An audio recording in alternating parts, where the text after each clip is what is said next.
Hello everyone, welcome to RV English. I am Pavan Kumar, Faculty of English. ఈ వీడియోలో నేను మీకు SSC GD constable 7th date 2nd month 2025లో conduct చేసినటువంటి shift 1 English paper explain చేయబోతున్నాను. Previous వీడియోస్లో నేను మీకు 4th date shift 1 shift 2, 5th date shift 1 shift 2 shift 3, 6th date shift 1 shift 2 shift 3 papers explain చేశాను. ఒకవేళ మీరు ఆ వీడియోస్ చూడనట్లయితే కింద డిస్క్రిప్షన్లో లింక్స్ ఉంటాయి, ఆ లింక్స్ క్లిక్ చేసి చూడండి. అండ్ ఇందులో మీరు ముఖ్యంగా అబ్జర్వ్ చేయాల్సింది ప్రీవియస్గా ఇంగ్లీష్ క్వశ్చన్స్ ఎలా వచ్చాయి, అంటే ఏ సెక్షన్స్ నుంచి వచ్చాయి, వాటిని ఎలా ఆన్సర్ చేయాలి, అంటే ఎలాంటి షార్ట్ కట్స్ ఎలాంటి స్ట్రాటజీస్ యూస్ చేయాలో మీరు మెయిన్గా ఫోకస్ చేసి ఆ విధంగానే మీరు ఎగ్జామ్లో వేసినట్లయితే మీకు మంచి స్కోరింగ్ అని అవుతుంది. అండ్ రీసెంట్గా జరుగుతున్నటువంటి షిఫ్ట్స్లలో active voice and passive voice, active voice and passive voice questions అడుగుతున్నట్టుగా విన్నాను. డైరెక్ట్ అయిన స్పీచ్ క్వశ్చన్స్ కూడా అడుగుతున్నట్టుగా విన్నాను. వీటికి నేను సపరేట్ వీడియో చేస్తాను. ఒక 2-3 డేస్లో షార్ట్ కట్స్ ఉంటాయి, వీటిలో షార్ట్ కట్స్ ఉంటాయి, అవి ఎక్స్ప్లెయిన్ చేస్తాను. And remaining 75% of the paper same ఉందండి. ఓన్లీ ఒక 25% ఆఫ్ ద పేపర్ చేంజెస్ వచ్చినాయి, 75% అలాగే ఉందండి. అంటే synonyms, antonyms, one word substitutions, idioms and phrases, spelling corrections and error deduction questions remaining అంతా సేమే ఉంది. ఓకే, స్మాల్ చేంజ్ ఏంటి active voice passive voice. And కొన్ని సెక్షన్స్లో క్లోజ్ టెస్ట్ అడుగుతున్నాడు, కొన్ని సెక్షన్స్లో ఆర్సీ రీడింగ్ కాంపిటీషన్ అడుగుతున్నాడు. సో మీకు ఏం కంగారు పడాల్సిన అవసరం లేదు. సో క్లియర్గా మీరు ఈ 75%తో పాటు దాన్ని కూడా నేను ఎలా ఫోకస్ చేయాలో చెప్తాను. ఓకే, సో రిమైనింగ్ అంతా సేమ్. ఓకేనా, లెట్ స్టార్ట్ ద వీడియో.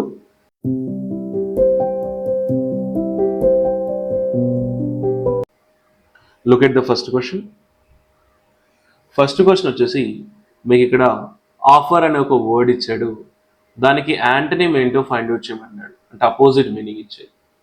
మీకు సినానిమ్స్ యాంటనిమ్స్ నుంచి ఖచ్చితంగా 3 to 4 క్వశ్చన్స్ వస్తాయి, 3 to 4 క్వశ్చన్స్ వస్తాయి. ఓకేనా, అండ్ వీటిని ఆన్సర్ చేయడానికి టెక్నిక్స్ కూడా ఉంటాయి, అవి చూడండి. ఇక్కడ ఆఫర్ అంటే మీకు మీనింగ్ తెలుసు కదా, ఆఫర్ చేయడం కదా. సో దానికి అపోజిట్ అడిగాడు, ఓపెన్ అనేది అపోజిట్ అవుతుందా, కాదు కదా. హట్ చేయడం అనం కదా, సెలెక్ట్ అనం. సో ఇది తీసేయంగా మనకు ఒకటే ఉంది ఆప్షన్, విత్ హోల్డ్. సో ఇదే రైట్ ఆన్సర్ అండి.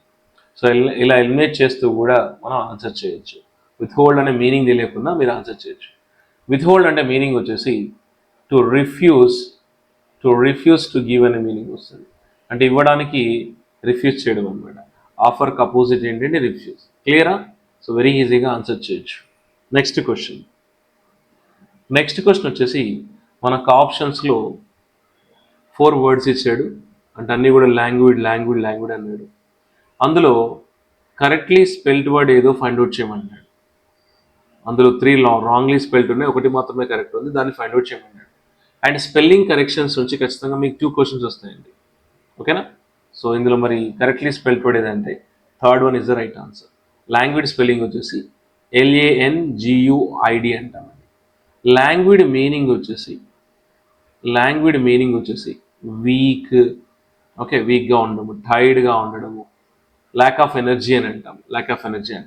సార్ వీటిని ఎలా గుర్తుంచుకోవాలంటే మీరు సినానిమ్స్ అండ్ యాంటనిమ్స్ ప్రాక్టీస్ చేస్తే దానిలో నుంచి మీకు ఎక్కువగా క్వశ్చన్స్ వస్తాయండి. ఆల్రెడీ మనం యూట్యూబ్ పోస్ట్లలో సినానిమ్స్ యాంటనిమ్స్ వేస్తూ ఉన్నామో చూసుకోండి, యూట్యూబ్ పోస్ట్లో ఉంటుంది. ఓకే, యూట్యూబ్ పోస్ట్ అని యూట్యూబ్లోకి వెళ్ళి, నా ఛానల్కి వెళ్ళి యూట్యూబ్లో పోస్ట్ అని ఉంటుంది, అవి చూడండి ఉంటాయి ఇవన్నీ కూడా. ఓకే, సో ఆన్సర్ మనకి థర్డ్ ఆప్షన్. నెక్స్ట్ వన్, మళ్ళీ ఇది స్పెల్లింగ్ కరెక్షన్ క్వశ్చన్ అండి. సో ఏమంటాడంటే find out the incorrectly spelled word అంటున్నాడు. సో ఆప్షన్స్లో మనకు 4 వర్డ్స్ ఇచ్చాడు, అందులో ఒకటి ఇన్కరెక్ట్లీ స్పెల్డ్ వర్డ్ ఉంది, దాన్ని ఫైండ్ అవుట్ చేయమన్నాడు. ఫస్ట్ వన్ ఏంటి, ఇలిసిట్ అన్నాడు. ఇది ఎలిసిట్ కాదు, ఇలిసిట్ అంటామండి. ఎలిసిట్ కరెక్ట్ స్పెల్లింగే ఉంది. ఇలిసిట్ అంటే మనము ఇన్ఫర్మేషన్ని రాబట్టడం అంటాం కదా, ఇన్ఫర్మేషన్ని రాబట్టడం అన్నమాట. అంటే to obtain or to draw out information అని వస్తుంది. ఇన్ఫర్మేషన్ని రాబట్టడం అని మీనింగ్ వస్తుంది. క్వారంటైన్ స్పెల్లింగ్ మిస్టేక్ ఉందండి, second one is the right answer. క్వారంటైన్లో ఇక్కడ QUAR తర్వాత ఈ రాదు, ఇక్కడ ఏ వస్తుంది. క్వారంటైన్ అంటాము, క్వారంటైన్ స్పెల్లింగ్ ఇది కరెక్ట్. క్వారంటైన్ అని తెలుసు కదా, ఇక్కడ సపరేట్ అవ్వడము, మామూలుగా నిర్బంధించడం అంటాం కదా, మనం కరోనా టైంలో క్వారంటైన్ అయ్యాం కదా, ఒకరి నుంచి ఒకరు దూరంగా ఉండడం అంటాం కదా, అది ప్రాక్టీస్ కరెక్ట్గా ఉంది, కాన్సన్ట్రేట్ కూడా కరెక్టే ఉంది. Second next question. నెక్స్ట్ వచ్చేసి మనకి ఇక్కడ సెంటెన్స్లో ఒక గ్రూప్ ఆఫ్ వర్డ్స్ని హైలైట్ చేశాడు, ఒక గ్రూప్ ఆఫ్ వర్డ్స్ హైలైట్ చేశాడు. ఆ group of words meaning Conway చేసి ఇడియం ఏదో ఫైండ్ అవుట్ చేయమన్నాడు. ఆప్షన్స్లో ఆ గ్రూప్ ఆఫ్ వర్డ్స్ సంబంధించినటువంటి ఇడియం ఇచ్చాడు, దాన్ని ఫైండ్ అవుట్ చేయమన్నాడు. సో ఇడియమ్స్ అంటే తెలుగులో ఏమంటాం, జాతీయాలు అంటాం, జాతీయాలు అంటాం. మనం తెలుగులో అంటాం కదా, ఇలా మెరిసేంత బంగారం కాదు, ఒకే దెబ్బకు రెండు బిడ్డలు, కుక్క కాడుకు చెప్పు దెబ్బ, ఇలా అంటుంటాం కదా, అవే జాతీయాలు అంటాం. సో ఇవి మనకు ఒక గ్రూప్ ఆఫ్ వర్డ్స్ వస్తాయి, గ్రూప్ ఆఫ్ వర్డ్స్ వస్తాయి. ఆ గ్రూప్ ఆఫ్ వర్డ్స్ అన్ని కలిపి ఒక ఫిగరేటివ్ మీనింగ్ ఇస్తాయి, లిటరల్ మీనింగ్ ఇవ్వు, అంటే ఇండివిజువల్ మీనింగ్ తీసుకోవద్దు గుడ్ గ్రూప్ ఆఫ్ వర్డ్స్ వచ్చి. వాట్ ఇడియమ్స్ అంటాం. ఓకే, అండ్ ఇడియమ్స్ నుంచి మీకు ఖచ్చితంగా 2 క్వశ్చన్స్ వస్తాయండి. సో ఇక్కడ మరి ఏమి ఇచ్చాడు, a false and selfish friend అన్నాడు. ఇది నెగిటివ్లో ఉంది, ఇది నెగిటివ్లో ఉంది. ఫస్ట్ వన్ చూడండి, పాస్ట్ మాస్టర్ అన్నాడు. పాస్ట్ మాస్టర్ అంటే a person, a person who is skilled, అంటే a person who is skilled in a particular field అని అంటాం, ఇన్ ఏ పర్టికులర్ ఫీల్డ్ అని అంటాం, పర్టికులర్ యాక్టివిటీ అంటాం. ఒక యాక్టివిటీలో స్కిల్ఫుల్గా ఉండే పర్సన్ అనమాట. ఇది పాజిటివ్ వర్డ్, దానికి సెట్ అవ్వదు. Right answer second option, fair weather friend అని అంటాం. ఫేర్ వెదర్ ఫ్రెండ్ అంటే డిఫికల్ట్ సిచ్యువేషన్స్లో, అంటే ఒక ఫ్రెండ్ ఆపదలో ఉన్నాడు అన్నప్పుడు తప్పించుకుంటాడు అనమాట, ఎస్కేప్ అవుతాడు అనమాట. A false and selfish friend will never be by your side in times of difficulty అండి. రైట్ ఆన్సర్ మనకి second option. And great hand అంటే కూడా a person who is skilled అని అంటాం, మంచి గుడ్ హ్యాండ్ అంటాం, గ్రేట్ హ్యాండ్ అంటాం కదా, ఇలా అనమాట. ఇది పాజిటివ్ దాని మ్యాచ్ అవుతుంది. గుడ్ సమారిటియన్, సమారిటియన్ అంటే ఎదుటివాడికి హెల్ప్ చేసేవాడు, హెల్ప్ఫుల్ పర్సన్, హెల్ప్ఫుల్ పర్సన్ అంటే హెల్ప్ చేసేవాడు, దీనికి అపోజిట్ అవుతుంది, ఇది పాజిటివ్ వర్డ్, ఇది దానికి అపోజిట్ అవుతుంది. సో ఆన్సర్ మనకి సెకండ్ ఆప్షన్. వెరీ ఈజీ, మీరు ఇడియమ్స్ ప్రాక్టీస్ చేయాలి కంపల్సరీ.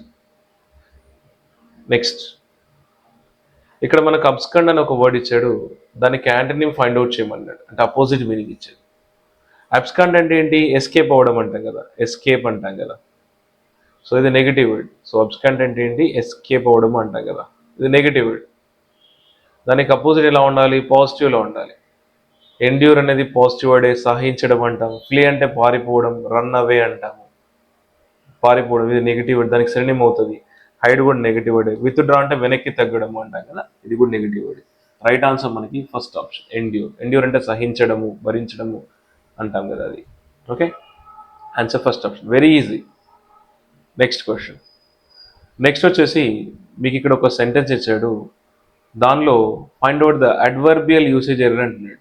అంటే ఇందులో అడ్వర్బియల్ యూసేజ్ ఎర్రర్ ఉందో దాన్ని ఫైండ్ అవుట్ చేయమన్నాడు.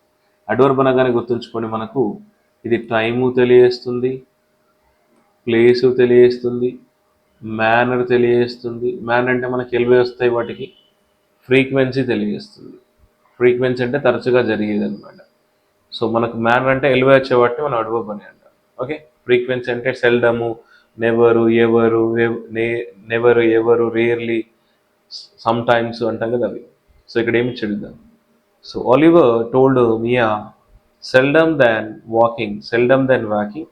సో ఈమెతో ఏం చెప్పిందంటే, seldom than walking she prefers to take the city bus అన్నాడు.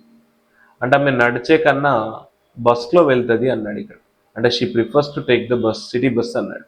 ఆమె నడవదు, సిటీ బస్లో వెళ్తుంది అన్నాడు. సెల్డమ్ తర్వాత మనకి ఎప్పుడు, సెల్డమ్ అనేది ఇక్కడ అడ్వర్బ్ ఆఫ్ ఫ్రీక్వెన్సీ అంటాము, సెల్డమ్ అనేది అడ్వర్బ్ ఆఫ్ ఫ్రీక్వెన్సీ అంటాము. సో మనకు సెల్డమ్ తర్వాత మనకు దాన్ రాదు, సో సెల్డమ్ తర్వాత దాన్ రాదు. అండ్ సెల్డమ్ వాకింగ్ అని కూడా అనకూడదు. ఓకే, ఇక్కడ మనకు రాదర్ బెస్ట్ మ్యాచ్ అవుతుంది, రాదర్ దెన్ వాకింగ్ అనాలి. So seldom walking, rather than walking అంటే నడిచే బదులుగా అనమాట, నడిచే బదులుగా she prefers to take the city bus అంటాం. సో సెల్డమ్ అనేది ఇక్కడ adverb. Right answer second option. డైరెక్ట్గా కూడా వచ్చే, ఒకవేళ మీకు అడ్వర్బ్ తెలిస్తే డైరెక్ట్గా ఆన్సర్ చేయొచ్చు. Answer second option. దీన్ని మనం ఏమంటాం, ఎర్రర్ డిటెక్షన్ అంటాం. ఈ సెక్షన్ని మనం ఎర్రర్ డిటెక్షన్ అంటాం. అంటే మీకు గ్రామర్ ఐడియా ఉంటే ఈజీగా ఆన్సర్ చేయొచ్చు, ఎర్రర్ డిటెక్షన్ అంటాం. గ్రామర్ మీద ఐడియా ఉంటే ఈజీగా ఆన్సర్ చేయొచ్చు. ఎక్కువ అడ్వర్బ్స్, అడ్జెక్టివ్స్ ఎక్కువగా ఇస్తూ ఉంటాడు క్వశ్చన్స్. నెక్స్ట్, ఇక్కడ మనకు పర్సిఫ్లాజ్, దీన్ని పర్సిఫ్లాజ్ అంటాము. ఇక్కడ ఒక పర్సిఫ్లాజ్ అనే వర్డ్ ఇచ్చాడు, దానికి సినోనిమ్ ఏంటో ఫైండ్ అవుట్ చేయమండి. సో పర్సిఫ్లాజ్ అంటే నాట్ సీరియస్ అనే మీనింగ్ వస్తుంది, హ్యూమరస్ అనే మీనింగ్ వస్తుంది, నాట్ సీరియస్ అని వస్తుంది. క్రిటిసిజం దానికి అపోజిట్ అవుతుంది, సీరియస్నెస్ అపోజిట్ అవుతుంది, ఆర్గ్యుమెంట్ కూడా అపోజిట్ అవుతుంది. Banter is the right answer. Banter అంటే హ్యూమరస్ అనే మీనింగ్ వస్తుంది, హ్యూమరస్ అంటారు. చూడండి ఇక్కడ క్రిటిసిజం, సీరియస్నెస్, ఆర్గ్యుమెంట్ సిమిలర్గా ఉన్నాయి, ఇది ఒక్కటే అపోజిట్గా ఉంది, బ్యాంటెడ్. సో పర్సిఫ్లాజ్కి సినోనిమ్ ఏంటండి, హ్యూమరస్ అంటాం. సో బ్యాంటర్ అంటే హ్యూమరస్, నాట్ సీరియస్ అనమాట, నాట్ సీరియస్. ఇది సినోనిమ్ అవుతుంది. నెక్స్ట్ ఇక్కడ మనకు ఒక గ్రూప్ ఆఫ్ వర్డ్స్ హైలైట్ చేశాడు సెంటెన్స్లో, దాని ఈడియం అంటే ఆ గ్రూప్ ఆఫ్ వర్డ్స్ మీనింగ్ కనిపిస్తే ఈడియం ఏదో ఫైండ్ అవుట్ చేయమన్నాడు. ఆప్షన్స్లో మనకు ఈడియమ్స్ ఇచ్చాడు, అందులో ఏ ఈడియం ఈ గ్రూప్ ఆఫ్ వర్డ్స్ మీనింగ్ కనిపిస్తే చూస్ చేసుకున్నాడు. ఇక్కడ ఏమి ఇచ్చాడు, టు అప్సెట్ ఎనీవన్ అన్నాడు, అంటే ఎవరినైనా అప్సెట్ చేయడము అన్నాడు. First one scratch anyone's heads అన్నాడు. యాక్చువల్లీ స్క్రాచ్ వన్స్ హెడ్ అంటాం, దీని మీనింగ్ వచ్చేసి కన్ఫ్యూజ్డ్, తలగొక్కోవడం అంటాం కదా, అర్థం కాక తలగొక్కడం అంటాం కదా, ఇది కాదు. బైట్ ద బుల్లెట్, మొన్న షిఫ్ట్లో కూడా ఎక్స్ప్లెయిన్ చేశాను. బైట్ ద బుల్లెట్ అంటే ఏంటి, so to face a difficult situation, to face a difficult situation, to face a difficult situation, painful సిచ్యువేషన్ని ఫేస్ చేయడం బైట్ ద బుల్లెట్ అంటే, ఇది కాదు. So to step on anyone's toes, right answer మనకి ఇదండి, step on anyone's toes. Toes అంటే బొటన వేలు. పబ్లిక్లో మనం ఇలా నడుచుకుంటూ వెళ్తున్నాం అనుకోండి, చాలా జనాలు ఉన్నారు అనుకోండి, పబ్లిక్లో ఇలా మనం నడుచుకుంటూ వెళ్తున్నాము, ఇక్కడ చాలా జనాలు అనుకోండి, మనం ఇక్కడ వీళ్ళ బొటనేళ్ళ పైన అడిగేసాం అనుకోండి, వాళ్ళు హట్ చేసినట్టే కదా. టోస్ అంటే ఏంటి, బొటన వేలు అంటే వేళ్ళు అంటాం కదా, కాలి వేళ్ళు అంటాం కదా, వాటి మీద మనం అడిగేసాం అనుకోండి, వాళ్ళు హట్ అవుతారు కదా. సో దాన్నమాట to step on anyone's toes అంటే టు అప్సెట్ ఎనీవన్ వస్తుంది, answer 3. And steal the show అంటే ఏంటి, అట్రాక్ట్ చేయడము, అట్రాక్ట్ చేయడం అంటే స్టేజ్ పైన సూపర్గా పర్ఫామ్ చేయడం అంటాం కదా, అట్రాక్ట్ చేయడం. So answer 3rd option. Next question, next వచ్చేసి ఇది fill in the blank question అండి. ఆప్షన్స్లో మనకు వర్డ్స్ ఇచ్చాడు, ఏ వర్డ్ ఆ బ్లాంక్కి గ్రామటికల్గా మీనింగ్ఫుల్గా మ్యాచ్ అవుతుందో చూస్ చేసుకోమన్నాడు. ఫిల్ ఇన్ ద బ్లాంక్స్ నుంచి మీకు ఖచ్చితంగా 2 క్వశ్చన్స్ వస్తాయి. ఈ క్వశ్చన్స్ ఆన్సర్ చేయాలంటే మీకు ఖచ్చితంగా గ్రామర్ ఐడియా ఉండాలి, వొకాబులరీ ఐడియా ఉండాలి, అండ్ చదివింది మెయిన్గా అర్థం కావాలి, అంటే కాంటెక్స్ట్ అనేది తెలియాలి దానికి సంబంధించింది. సో కాంటెక్స్ట్ అర్థమైతే కూడా ఈజీగా ఆన్సర్ చేయొచ్చు. సో చదవండి ఒకసారి. By showing dash united strength we may scare the opposition అన్నాడు. By showing dash united strength we may scare the opposition అన్నాడు. మనం యునైటెడ్గా ఉంటే, మన స్ట్రెంత్ అనేది యునైటెడ్గా ఉంటే అపోజిషన్ని భయపెట్టచ్చు అన్నాడు. ఇదంతా కూడా మనకు పాజిటివ్లా ఉంది కాంటెక్స్ట్. ఎనీ అనేది మనం నెగిటివ్లో యూజ్ చేస్తాము, నో అనేది నెగిటివ్లో యూజ్ చేస్తాము, తీసేద్దాం. ఎనీ యూనైటెడ్ స్ట్రెంత్ కాదు, నో యూనైటెడ్ స్ట్రెంత్ కాదు. మరి యాన్ వస్తుందా, ఏ వస్తా అంటే ఇక్కడ స్టార్టింగ్ ఏముంది, యూ ఉంది, యూ ఉంది. మనం ఏ, ఈ, ఐ, ఓ, యూలను ఏమంటాం, ఓవెల్స్ అంటాం, ఓవెల్స్ అంటాం. సో వావెల్స్ ముందు మనకి యాన్ రావాలి కదా, కానీ ఇక్కడ యూ ఉంది, కానీ సౌండ్ ఎలా ఉంది, యూ అంటే వైయు. సౌండ్ వచ్చేసి మనకు కాన్సోనెంట్ సౌండ్ వస్తుంది. ఎలా వస్తుంది మనకు, కాన్సోనెంట్ సౌండ్ వస్తుంది, కాన్సోనెంట్ సౌండ్ వస్తుంది. ఓకే, సో ఇక్కడ మనకు కాన్సోనెంట్ సౌండ్ వస్తుంది. సో కాన్సోనెంట్ సౌండ్ వస్తుంది, మనం యాన్ యూజ్ చేయకూడదు, ఏ యూజ్ చేయాలి. ఏ యూనియన్ అంటాము, A union. Okay, A 1 rupee note, A 1 rupee note. Okay, so మనకి ఇక్కడ చూడండి, ఇక్కడ ఓ అనేది వావెల్, యు అనేది వావెల్, కానీ సౌండ్ ఎలా ఉంది, కాన్సోనెంట్లో ఉంది. ఏ యూరోపియన్ లేడీ, ఇలా. ఏ 1 రూపీ నోట్, ఏ యూనివర్సిటీ, ఏ యూనివర్సిటీ, ఇలా. సో సౌండ్ మనకి అంటే అక్కడ వావెల్తో స్టార్ట్ అయిన సౌండ్ కాన్సోనెంట్లో ఉంది, అప్పుడు మనం ఏ యూస్ చేయాలి. ఇది ఆర్టికల్స్ సంబంధించిన క్లాస్ అండి, ఆర్టికల్స్ నేర్చుకుంటే సరిపోతుంది. Okay, next question, answer 3rd option. Next question వచ్చేసి మనకి ఇక్కడ సెంటెన్స్లో రిపేరింగ్ అనే ఒక వర్డ్ని హైలైట్ చేశాడు. అది సెంటెన్స్కి గ్రామటికల్గా కరెక్ట్ ఉందా, ఒకవేళ కరెక్ట్ ఉంటే నో కరెక్షన్ రిక్వైర్డ్ అన్నాడు, కరెక్ట్ లేకపోతే కరెక్ట్ ఆప్షన్తో రీప్లేస్ చేయమన్నాడు. సో దీన్ని మనం ఏమంటాం, సెంటెన్స్ ఇంప్రూవ్మెంట్ కానీ ఫ్రేజ్ రీప్లేస్మెంట్ కానీ అంటాం. సో ఈ సెక్షన్ ఆన్సర్ చేయాలన్నా మీకు గ్రామర్ వస్తే ఈజీగా ఆన్సర్ చేయొచ్చు. మరి ఇచ్చిన దాని స్టేట్మెంట్ చూద్దామా. The road was repairing by the workers అన్నాడు, the road was repairing by the workers అన్నాడు. సో రోజు అనేది ఇక్కడ సబ్జెక్టు, వర్కర్స్ అనేది ఇక్కడ మనకు ఆబ్జెక్ట్. ఇక్కడ మనకు బైకి ముందు ఎప్పుడు V3 ఫామ్ రావాలి, అంటే రిపేర్డ్ అని రావాలి. బైకి ముందు V3 ఫామ్ రావాలి. ఇది ప్యాసివ్ వాయిస్లో ఉంది, ఇది మనకు ప్యాసివ్ వాయిస్లో ఉంది స్టేట్మెంట్. అంటే ఇక్కడ రోడ్ అనేది మనకు రిసీవర్ ఆఫ్ ద యాక్షన్ని రిసీవ్ చేసుకునేది. ఓకే, ఇది డూయర్ ఆఫ్ ద యాక్షన్ చేసేది. బైకి ముందు మోస్ట్లీ V3 ఫామ్ రావాలి, రిపేరింగ్ బై అనకూడదు. ఓకేనా. అండ్ వాస్ తర్వాత V4 రావచ్చు, కానీ యాక్టివ్ వేలో రావచ్చు, ప్యాసివ్లో రాదు. ఇది ప్యాసివ్లో ఉంది. వాస్ తర్వాత రిపేర్స్ అని రాదు, వాస్ తర్వాత బీన్ రాదు, అండ్ నో కరెక్షన్ రిక్వైర్డ్ కాదు, కరెక్షన్ రిక్వైర్డ్. వాస్ తర్వాత మనకు రిపేర్డ్, ఇది V3 ఫామ్. సో వాస్ తర్వాత రిపేర్డ్ రావాలి, ఇది V3 ఫామ్. దీన్ని ప్యాసివ్ వాయిస్ అంటాం. The road was repaired by the workers, అంటే రిపేర్ చేయబడింది అని, వర్కర్స్ చేత రిపేర్ చేయబడింది అని. ఇది ప్యాసివ్ వాయిస్ అండి. ప్యాసివ్లో సబ్జెక్ట్ యాక్షన్ రిసీవ్ చేసుకుంటుంది, ఆబ్జెక్ట్ పర్ఫామ్ చేస్తుంది. నెక్స్ట్ క్వశ్చన్, మళ్ళీ fill in the blank question. ఆప్షన్స్లో ఇచ్చిన వర్డ్స్లో ఏ వర్డ్ ఆ బ్లాంక్కి మ్యాచ్ అవుతుందో చూస్ చేసుకోమండి. Fill in the blank questions answer చేయాలంటే ఇక్కడ ఇచ్చిన స్టేట్మెంట్ చదివి దాని మీనింగ్ అర్థం చేసుకుంటే ఈజీగా ఆన్సర్ చేయొచ్చు. చదవండి. I was running late, so I only had time for a dash shower అన్నాడు. సో నాకు లేట్ అవుతుంది కాబట్టి నాకు I had only time for a dash shower అన్నాడు. సో లగ్జరియస్ షవర్ కాదు, రిలాక్స్డ్ షవర్ కాదు, లాంగ్ షవర్ కాదు.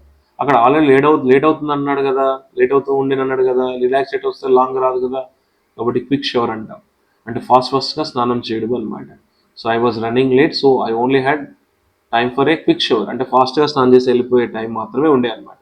క్విక్, ఈజీగా ఆన్సర్ చేయొచ్చు కాంటెక్స్ట్ అర్థమైతే. నెక్స్ట్ ఇక్కడ ఫ్రూగల్ అని ఒక వర్డ్ ఇచ్చాడు, దానికి యాంటోనిమ్ ఫైండ్ అవుట్ చేయమన్నాడు.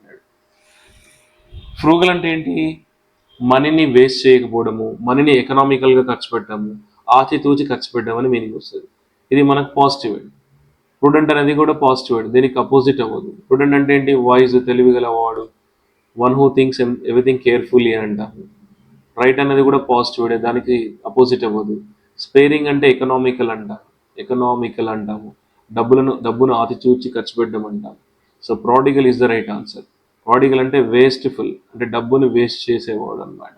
వేస్ట్ఫుల్ అంటే ఇది నెగిటివ్, అంటే దానికి అపోజిట్ అవుతుంది. నెక్స్ట్ క్వశ్చన్ వచ్చేసి ఇక్కడ మీకు ఒక సెంటెన్స్ ఇచ్చాడు. ఆ సెంటెన్స్లో find out the adverbial usage error అంటాడు. సో అడ్వర్బ్ అనగానే గుర్తుంచుకోండి, ఎల్వై వచ్చే వాటిని అడ్వర్బ్ అని అంటాం మోస్ట్లీ.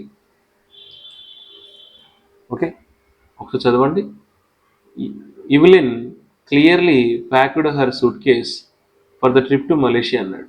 సో ఇక్కడ అడ్వర్బ్ వచ్చేసి మనకు క్లియర్లీ అనేది, ఇక్కడ మాత్రం అడ్వర్బ్ ఉంది. సో ఇలా డైరెక్ట్గా కూడా ఆన్సర్ చేయొచ్చు. ఆన్సర్ మనకి థర్డ్ ఆప్షన్. ఇందులో మిస్టేక్ ఏంటంటే ఇవ్లిన్ క్లియర్లీ ప్యాక్డ్ అనకూడదు, Evelyn packed her suitcase carefully అనాలి. ఇక్కడ కేర్ఫుల్లీ యాడ్ చేయండి. కేర్ఫుల్లీ అనే వర్డ్ యూస్ చేయాలి, క్లియర్లీ కాదు, కేర్ఫుల్లీ అనాలి. సో ఆన్సర్ మనకి థర్డ్ ఆప్షన్. ఇక్కడ క్లియర్లీ అనేది రాంగ్, కేర్ఫుల్లీ అనాలి. Evelyn packed her suitcase carefully for the trip to Malaysia అనాలి, క్లియర్లీ కాదు. Doesn't make any sense. Next ఇక్కడ మనకు ఒక గ్రూప్ ఆఫ్ వర్డ్స్ హైలైట్ చేశాడు. సెంటెన్స్లో. దానిలో మిస్టేక్ ఉంది, ఈ గ్రూప్ ఆఫ్ వర్డ్స్లో మిస్టేక్ ఉంది, కరెక్ట్ ఆప్షన్తో రీప్లేస్ చేయమని అంటున్నాడు. సో ఇది గ్రామటికల్గా మిస్టేక్ ఉంది, కరెక్ట్ ఆప్షన్తో రీప్లేస్ చేయమని. ఓకే, చదువుదామా. The COVID-19 pandemic led to trade disruptions worldwide అన్నాడు. అంటే వరల్డ్ వైడ్గా కోవిడ్ పాండమిక్ ఏదైతే ఉందో బిజినెస్లో, అంటే ట్రేడ్లో, వ్యాపారంలో డిస్ట్రప్షన్స్ కలిగించింది అన్నాడు వరల్డ్ వైడ్గా. బట్ కానీ the agriculture and food sector prove to be more resilient than other sectors of the economy అన్నాడు. రెసిలియంట్ అంటే స్ట్రాంగ్ అనమాట, చెక్కు చెదరనమాట. అంటే వరల్డ్ వైడ్గా ట్రేడ్ డిస్ట్రప్షన్స్ వచ్చినా కూడా అగ్రికల్చర్ అండ్ ఫుడ్ సెక్టర్స్ మాత్రం చాలా స్ట్రాంగ్గా ఉన్నాయన్నాడు. లెడ్ అనేది ఇది V2 ఫామ్ అండి, లీడ్కి V2 ఫామ్ లెడ్ అండి. ఇదంతా కూడా మనకు పాస్ట్ టెన్స్, ఇదంతా కూడా పాస్ట్లో ఉంది. కాబట్టి మనకు ఇక్కడ ప్రూవ్ అన్నాడు. ప్రూవ్ అనేది V1 ఫామ్, ఇది సబ్జెక్ట్. ఇది అగ్రికల్చర్ అండ్ ఫుడ్ సెక్టర్ అనేది సబ్జెక్ట్ తర్వాత V1 ఫామ్ని మనం ఓన్లీ ప్రజెంట్ టెన్స్లో, సింపుల్ ప్రజెంట్ టెన్స్లోనే యూజ్ చేస్తాము, కాబట్టి ఇది పాస్ట్ టెన్స్ కాబట్టి అది పోయింది. ప్రూవ్ రాదు, ఇక్కడ కూడా ప్రూవ్ అన్నాడు, V1 ఫామ్ ఇచ్చాడు, పోయింది. అండ్ ప్రూవింగ్ ING వస్తే దాని ముందు యామిజాలు కానీ వాజాలు కానీ ఉండాలి, ఇక్కడ లేదు. ప్రూవ్డ్ వచ్చింది కరెక్టే. ప్రూవ్డ్ తర్వాత బి రావాలి కానీ బీని రాదు. ప్రూవ్ టు బి అనాలి కానీ ప్రూవ్ టు బి అనకూడదు. Answer first option. So agriculture and food sector prove to be more resilient, అంటే స్ట్రాంగ్గా ఉన్నాయి. అంత కష్టాలు వచ్చినా కూడా, అంత పాండమిక్ ఇబ్బంది చేసినా కూడా చాలా స్ట్రాంగ్గా ఉన్నాయి ఈ సెక్టర్స్ అని చెప్తున్నాడు. ఈ sector agriculture and food sector చాలా స్ట్రాంగ్గా ఉంది అన్నాడు. Answer first option. Next question, ఇక్కడ ఫ్రివలస్ అని ఒక వర్డ్ ఇచ్చాడు, దానికి సినోనిమ్ ఏంటో ఫైండ్ అవుట్ చేయమన్నాడు. ఫ్రివలస్ అంటే ఇది నెగిటివ్ వర్డ్. సిల్లీ అని, నాట్ సీరియస్ అనే మీనింగ్ వస్తుంది, సిల్లీ అనే మీనింగ్ వస్తుంది. ఇది నెగిటివ్ వర్డ్, దానికి సినోనిమ్ కూడా మనకు నెగిటివ్గా ఉండాలి. ఫస్ట్ వర్డ్ చూడండి, మొమెంటస్ అన్నాడు. మొమెంటస్ అంటే వెరీ ఇంపార్టెంట్ అని అంటాము, వెరీ ఇంపార్టెంట్ అని అంటాము. ఇది పాజిటివ్ వర్డ్ కాదు. ఈవెంట్ఫుల్ అన్న పాజిటివ్ వర్డే. ఎగ్జైటింగ్, ఇంట్రెస్టింగ్ అని వస్తుంది. సబ్స్టెన్షియల్ అంటే పవర్ఫుల్ అనే మీనింగ్ వస్తుంది, ఇది కూడా పాజిటివ్ వర్డే. రైట్ ఆన్సర్ మనకి 4 అండి. ట్రివియల్ అంటే అన్ఇంపార్టెంట్ అని వస్తుంది. సిల్లీ అని వస్తుంది. నాట్ సీరియస్ అనే మీనింగ్ వస్తుంది. ఫ్రివిలస్ అంటే నాట్ సీరియస్. మొమెంటస్ అంటే సీరియస్ అనే మీనింగ్ వస్తుంది, దీనికి ఇది అపోజిట్ అవుతుంది. ట్రివియల్ అంటే అన్ఇంపార్టెంట్, నాట్ సీరియస్, స్మాల్ అని వస్తుంది, అన్ఇంపార్టెంట్ అనే మీనింగ్ వస్తుంది. So clear. So right answer మనకి 4th ఆప్షన్. ఇది నెగిటివ్ వర్డ్, అది నెగిటివ్ వర్డ్, దాని సినోనిమ్ అవుతుంది ఇది. And the last section, comprehension, cloze test.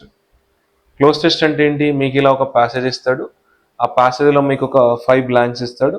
వాటిని మనము ఆప్షన్స్లో ఇచ్చినటువంటి వర్డ్స్ ఏవైతే గ్రామటికల్గా మీనింగ్ఫుల్గా మ్యాచ్ అవుతాయో వాటి చూస్ చేసుకొని ఆన్సర్ చేయాలి.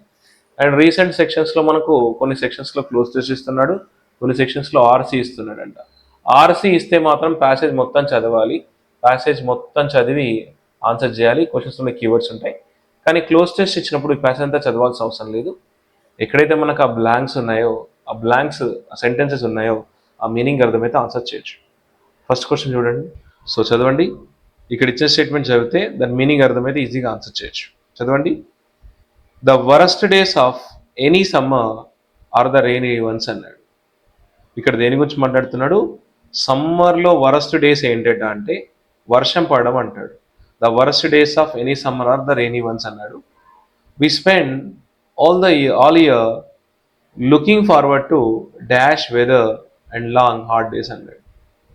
వి spend all year looking forward to అన్నాడు. సో లుకింగ్ ఫార్వర్డ్ టు అంటే దేనికోసమైనా ఎగ్జైటింగ్గా వెయిట్ చేయడం అనే మీనింగ్ వస్తుంది. ఎగ్జైటింగ్గా వెయిట్ చేయడం అని మీనింగ్ వస్తుంది, ఆతృతగా వెయిట్ చేయడం వస్తుంది. So we spend year looking forward to dash weather అన్నాడు, అంటే ఇది మనకు పాజిటివ్గా రావాలి. మీన్ అంటే అన్కైండ్, క్రూయల్ అని అంటాము, దానికి నెగిటివ్, దానికి సెట్. అగ్లీ వెదర్ కోసం వెయిట్ చేయం కదా, కోల్డ్ వెదర్ కాదు, కూల్ వెదర్ కోసం వెయిట్ చేస్తాం. Cool and long and hot days అంటే ఎండాకాలంలో వర్షం పడడం అనేది, అంటే వర్షం పడడం అనేది వర్స్ట్ డేస్ అన్నాడు. అండ్ మనం ఎటువంటి వెదర్ కోసం ఎదురు చూస్తాము ఎండాకాలం అంటే కూల్ వెదరు, కొంచెం చల్లగా అలా అంటే నార్మల్ వెదర్ కోసం ఎదురు చూస్తాం అంటున్నాడు. Answer 3rd option. Next, all of winter with its dreary అంటే బోర్ అనమాట, bore, grey days. All of winter అంటే చలికాలం గురించి మాట్లాడుతున్నాడు. All of winter with its dreary grey days and dash cold, we dream of those days at the beach అన్నాడు. So ఇది మనకు negative word రావాలి, ఇక్కడ నెగిటివ్ వర్డ్ రావాలి. Warm positive word, sweet positive word, loving positive word. Bitter అంటే మనం sharp అని అంటాం, బిటర్ అంటే తీవ్రమైన అంటాం కదా. బిటర్ కోల్డ్, షార్ప్ అనే మీనింగ్ వస్తుంది. బిటర్ అంటే షార్ప్ అనే మీనింగ్ వస్తుంది, తీవ్రమైన కోల్డ్ అనే మీనింగ్ వస్తుంది. ఇక్కడ బిటర్ కోల్డ్ అనొచ్చు. ఇక్కడంతా కూడా నెగిటివ్లో ఉంది కదా, అండ్ ముందు నెగిటివ్ ఉంటే తర్వాత కూడా నెగిటివ్లో ఉండాలి. సో బిటర్ కోల్డ్ అంటాం. Next, we dream of those dash days అన్నాడు. డెఫినెట్ డేస్ కాదు, కన్ఫైన్డ్ అన్న రిస్ట్రిక్ట్ అన్న ఒకటే మీనింగ్ వస్తుంది. ఎండ్లెస్ డేస్ అంటాం. Right answer 3rd option. Next question చూడండి. ఇక్కడ ఏమన్నాడు? We dream of endless days at the beach అన్నాడు. Laying on the sand, and sand పైన పడుకోవడము. And dash in the dash and burnings అన్నాడు. ఇక్కడ లేయింగ్ ఆన్ ద శాండ్ అన్నాడు and dash అన్నాడు. ఇక్కడ లేయింగ్ వస్తే ఇక్కడ కూడా మనకు ఐఎన్జీ ఉన్నది రావాలి. సో డ్రై అనకూడదు, డ్రైయింగ్ అనాలి. రీడ్ అనకూడదు. వాకింగ్ అనొచ్చు, సోకింగ్ అనొచ్చు. ఇది గ్రామటికల్లీ కరెక్ట్, బట్ వాకింగ్ సెన్సే లేదు కదా. ఇక్కడ లయింగ్ ఆన్ ద శాండ్ అంటే పడుకొని ఉండడం కదా, అంటే ఉరగడం అంటాం కదా శాండ్లో. సో సోకింగ్ అనమాట. సోకింగ్ అంటే వెట్ అవ్వడం అనమాట. సో రైట్ ఆన్సర్ మనకి third option. Soaking in the dash అన్నాడు. Soaking in the dash, soaking in the bright అంటే వేడిలో అంటే వేడిలో మనకు చెమట వస్తుంది కదా అదనమాట. సోలెమ్ అంటే సీరియస్, సీరియస్ ల్యాకింగ్ స్ట్రెంత్ అని వస్తుంది. సెన్సిటివ్ డల్ కాదు, అన్ప్లెజెంట్ కాదు. బ్రైట్ అంటే వేడి. సో ఇక్కడ చూడండి, those endless days at the beach, we dream of those endless days at the beach. So laying the sand and soaking in the bright and burning the sun and so right answer was second option. Context అర్థమైతే ఈజీగా answer చేయొచ్చండి సింపుల్గా. ఓకేనా? So this is all about the explanation. See you with another explanation, and if you like this, please subscribe to my channel and share it with your friends. Thank you. See you.